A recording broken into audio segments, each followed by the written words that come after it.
Welcome to the AP US History Podcast. Today we're going to be talking about the Democratic-Republican Party. The topics we're talking about are the National Bank, the Jay Treaty, Alien and Sedation Acts, and scandals of the Democratic Republicans. Yo, Dukich, let's get right into it. Thomas Jefferson, James Madison, and James Monroe were all contributors to the Democratic-Republican Party.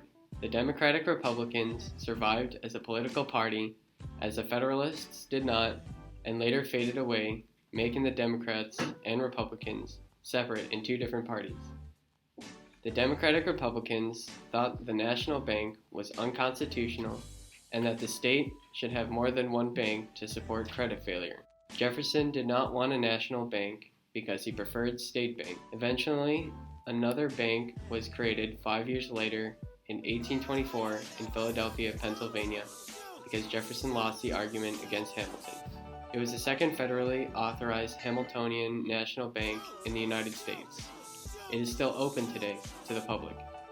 Jefferson preferred a strict interpretation of the Constitution. He also believed the United States should be an enlightened agrarian community, not a business-dominated society.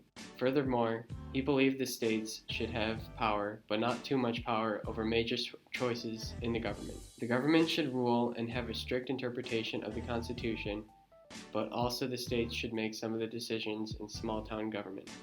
The National Bank was unconstitutional because it did not follow the rules of the original Constitution. This is all according to the sources: House debates the constitutionality of a national bank, the excerpt of the National Bank Act, Hamilton on the constitutionality of the bank, and Hamilton, Jefferson, and the constitutionality of the National Bank. After the Revolutionary War, the French and the U.S. made a treaty known as the Treaty of Alliance in 1778. This treaty announced the alliances between the U.S. and France, which would have each other's backs in case of an attack by Britain. However, the U.S. made a neutrality treaty when France and Britain went into war, since they wanted no part of it. During the battle, Great Britain captured any ships that were trading with the French, and in the process captured American ships. This caused a lot of tension to the point where both sides were about to go to war. Hamilton then saw a great opportunity for negotiations and informed Washington. They sent John Jay to Britain to negotiate. John Jay was to negotiate on the terms of having the British to stop capturing American vessels, for the British to leave the northern outposts they were in, and to gain agreement for American trade in the West Indies. Later, the British left ports by June 1796 and granted limited rights on trade in the West Indies. However, there were two main problems. The British continued conquering American vessels, and the treaty brought conflict between Federalists and Democratic Republicans. The Democratic Republicans feared that these close ties with Great Britain would influence the government values from Republican to a monarchy type. Democratic Republicans opposed Federalists' views and wanted to side with France more. Although these values were at stake, the Federalist side won by a 2/3 majority by Senate. Although the U.S. made a good attempt to remain peaceful with Great Britain with the Jay Treaty, it later diminished since the U.S. and Britain went to war in 1812.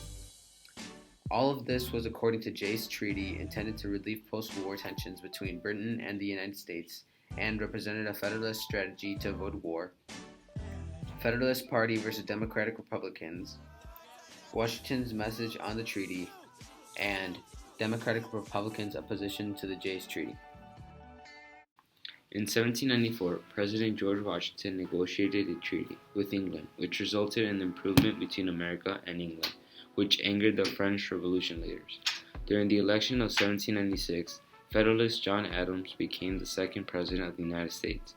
Shortly after becoming president, John Adams sent diplomats to France to smooth over the bad feelings. During their stay, they had encountered 3 French representatives called X, Y, and Z. They demanded $10 million in bribes. Once the Americans declined, Mr. X angrily responded by threatening the United States with the power and violence of France. Many Federalists wanted war against France, but President Adams only proposed for war preparations and land tax to pay for them. The Republicans, on the other hand, spoke about how bad starting a war was going to be. Neither France and the United States declared war, which angered the Federalists and accused Thomas Jefferson as a traitor. In 1798, the Federalist majority in Congress passed 4 laws. These laws were also meant to weaken Jefferson's Democratic Republican Party. The first act was Naturalization Act, which extended the time immigrants had to stay in the United States to become citizens to up to 14 years. The second act was Alien Enemies Act. Once war had been declared, all male citizens of any enemy nation could be arrested, detained, and deported.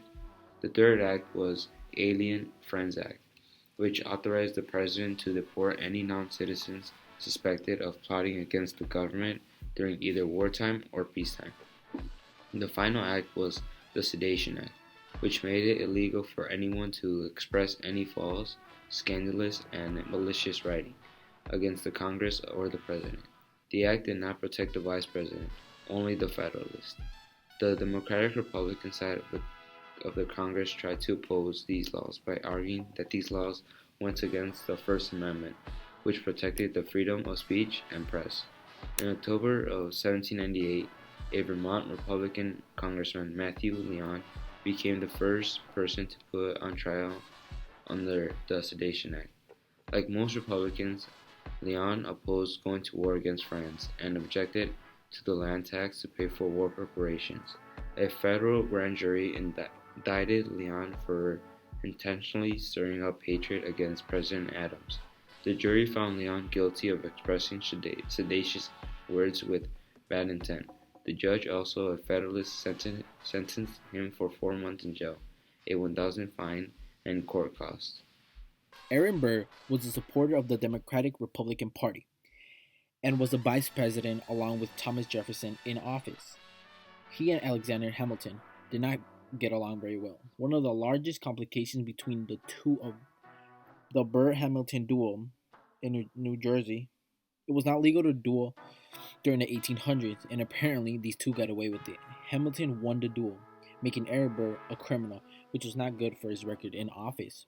Aaron Burr was accused of treason, but there was not enough evidence to support the claim. Burr was an overall bad dude because he also tried to seize a large part of the Louisiana Purchase to create his own country. This was called the Burr's quote-unquote New Empire Conspiracy. This was all according to the source Duel, Alexander Hamilton, Aaron Burr, and the Future of America, and the list of federal political scandals in the United States. I got my city doing front flips when every father mayor rapper jump ship.